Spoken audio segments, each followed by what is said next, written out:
So what's up mga kaborbot, and for today's video nga mga kaborbot ay ipapakita namin kung gaano ba katagal, ano ba yung proseso namin mga kaborbot bago namin magawa ang isang Vietnam kite. Pag custom design nga mga kaborbot, ang Vietnam kite na pinagagawa sa amin ay gagawa muna kami ng layout mga kaborbot o nung design na gusto nung papagawa. After nga nun mga kaborbot, sa paggawa ng layout ay ipapakita namin to sa mga tao nagpapagawa sa amin ng Vietnam kite at tatanong namin mga kaborbot kung yun ba yung gusto nilang Vietnam kite o yung mismong design na papagawa nila. Matapos nga ng mga kaborbot ay ipapasa naman namin yung design kay Pam Van Puong at titingnan niya mga kaborbot kung okay ba talaga yung design o hindi magkakaroon ng gusot kapag ito ay tinahina. Ito nga mga kaborbot yung proseso namin kapag gagawa kami ng Vietnam kite, lalo na kapag custom design. Pag okay na nga mga kaborbot ang design ay ipa-finalize naman yan ni Pam Van Puong dun sa kanyang mismong computer mga kaborbot. Tapos dun siya gagawa ng layout mga kaborbot o dun siya maggagawa ng pattern. Nakagawa na nga mga kaborbot ng pattern dun sa mismong computer ay gagawa naman siya ng mismong pattern na paggugupitan o yung paggagayahan ng mga tela. After nga ng pattern mga kaborbot ay magugupit na sila ng tela at dun na mag-start yung pananahin nila mga kaborbot. Sa pananahin naman mga kaborbot ay depende sa conflict ng design mga kaborbot kung gaano katagal nila tatahiin yung mismong tela. Wala sa mga kaborbot ay binibigyan nila ako ng timestamp na 1 week mga kaborbot. So kapag medyo mahirap-hirap talaga mga kaborbot ay binibigyan nila ako ng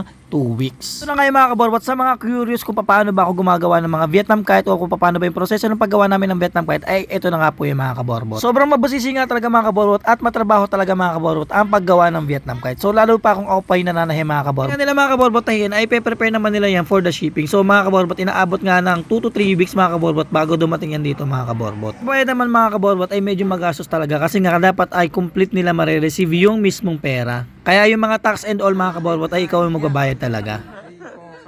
Sa materials naman na gagamitin natin mga kaborbot ay halos same lang din yung process mga kaborbot. So sasabihin mo mga kaborbot kung ganong kalaki ba yung sukat na carbon na gagamitin mo, ganong kakapal at kung ganong kalaki o sukat yung gagawin mong Vietnam kite mga kaborbot. Sa shipping cost naman mga kaborbot ay medyo may kalakihan nga mga kaborbot ang shipping cost ng isang carbon kasi nga yung haba nito mga kaborbot at yung kanyang bigat. Kaya naman mga kaborbot, kapag may nagpapagawa sa akin ng Vietnam kite mga kaborbot ay isinasabay ko na sila kapag bubuo na ako ng personal kite ko. Sa ganun mga kaborbot ay makakatipid sila o hindi na sila magbabayad ng shipping fee at ako na talaga yung mag-shoulder ng shipping fee. So, limited lang mga kaborbot yung isinasabay ko dun sa aking paggawa ng Vietnam kite o sa pagpapaship ng mga materials ko.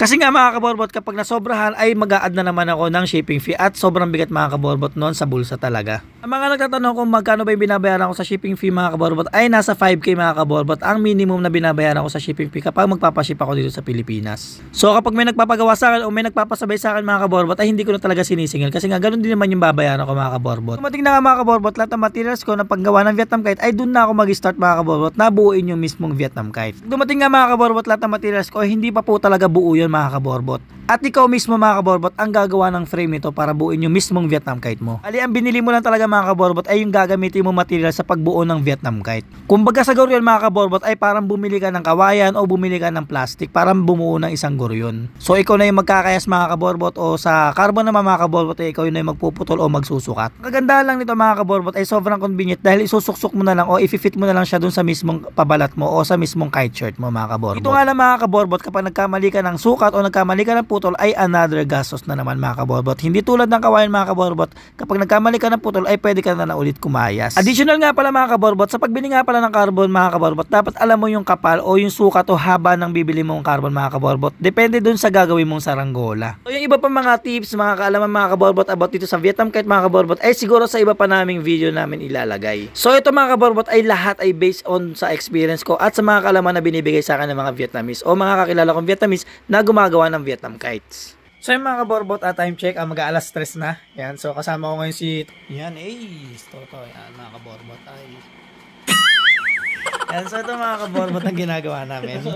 Yung aming Philippines na Vietnam kite. Yan, so dalawa yung ating Philippines na Vietnam kite. So ito yung ating patindig muna mga kaborbot.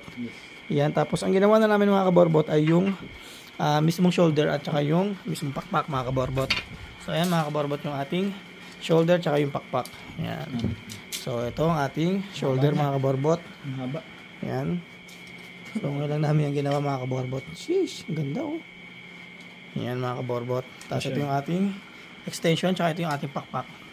Medyo may kahabaan nga mga kaborbot ang proseso ng paggawa natin ng Vietnam kite mga kaborbot. Kaya papaikliin na lang natin para wala na tayong part 2 na gagawin. Nakakainip kasi talaga mga kaborbot kapag mag-aabang pa tayo ng part 2. Kaya papaikliin na natin yung video para nandito na lahat mga kaborbot. Mga kaborbot ay nagawa na namin yung frame, nagawa na namin yung shoulder, nagawa na namin yung pakpak mga kaborbot. At dito na ay mag-fitting na tayo mga kaborbot. Kung sukat na sukat ba mga kaborbot yung ginawa nating frame para doon sa ating 4 meters na Vietnam kite na Philippines design. Sa mga curious mga kaborbot at napapatanong kung gaano ba namin katagal to bago mabuo mga kaborbot, ay inaabot kami ng total of 2 days mga kaborbot bago mabuo tong aming Vietnam kite. Ito mga kaborbot, last week is ginawa natin yung ating 4 meters mga kaborbot. So ngayon natin siya pinagpatuloy. So ngayong araw ay Biyernes mga kaborbot.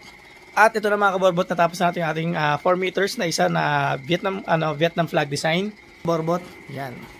So ayan, kasama ko si Toto na tumulong sa atin, yung dalawa. Yan, ito, konti lang tinulong nito. Yan, medyo may karamihan ng konti. Tapos yung ito, wala itong tinulong, si Jade. Yan, tapos tulog yung isa doon. Yun, may tinulong din sa atin yung mga kaborbot. So ito na mga kaborbot, ang ating 4 meters, mga kaborbot. Matitest play na natin ito mga kaborbot. Tsaka ito mga kaborbot, ito. So dalawa yung test play natin mga kaborbot. Ito sa kanyang bagong frame, at ito doon sa aming lumang frame na goods. Kaborbot, abangan nyo mga kaborbot bukas ang aming pag-test flight yan. Sheesh, yan lang yan mga kaborbot.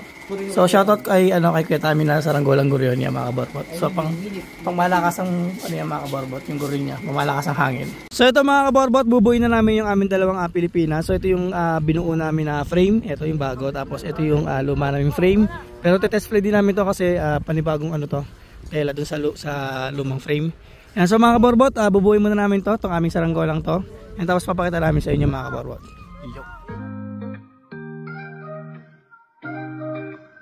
I've been typing out the words and then deleting them, afraid to press send.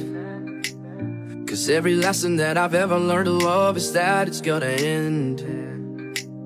But you see the pattern in me, got me rethinking everything. Cause the way you... Ito na mga kaborbot yung aming nabuong Vietnam kite na Philippines. Yan, so ito yung isa mga kaborbot. At yun yung isa. Ito mga kaborbot. Yan.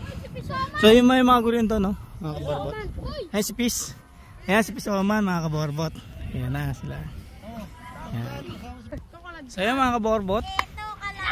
Is test play na to. Test play na. Yun.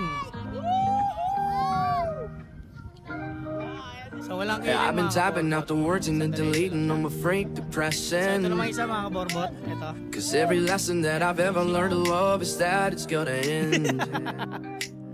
But you see the pattern in me, got me rethinking everything.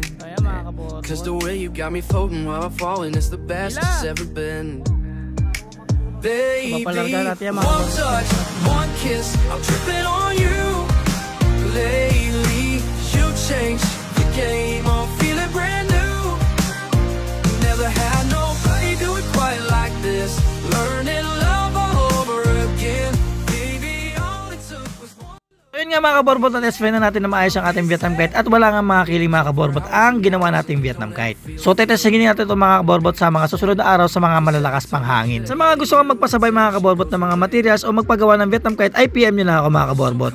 At support nyo na rin mga kaborbot kung gusto nyo magpa-print ng mga damit or logo editing or something mga kaborbot, ay message nyo lang din kami mga kaborbot. Big shoutout nga pala mga kaborbot sa aming mga manonood mga kaborbot at patuloy na sumusuporta sa aming mga videos mga kaborbot. So tulad ng natin mga kaborbot, PM nyo lang kami kung gusto nyo magpagawa ng Vietnam kite at tutulungan namin kayo mga kaborbot na bumuo ng sarili nyong Vietnam kite. So ang gagastosin nyo lang talaga mga kaborbot ay yung materials na gagamitin natin mga kaborbot at kami nang bahala mga kaborbot na bumuo ng inyong Vietnam kite libre mga kaborbot. Kaya please like, share, follow, and comment sa aming mga videos mga kaborbot sa aming TikTok, Facebook, and YouTube account mga kaborbot. Hanggang dito nga na mga kaborbot ang aming video at maraming salamat mga kaborbot at maligayang pagkapalipad ng ating mga saranggola.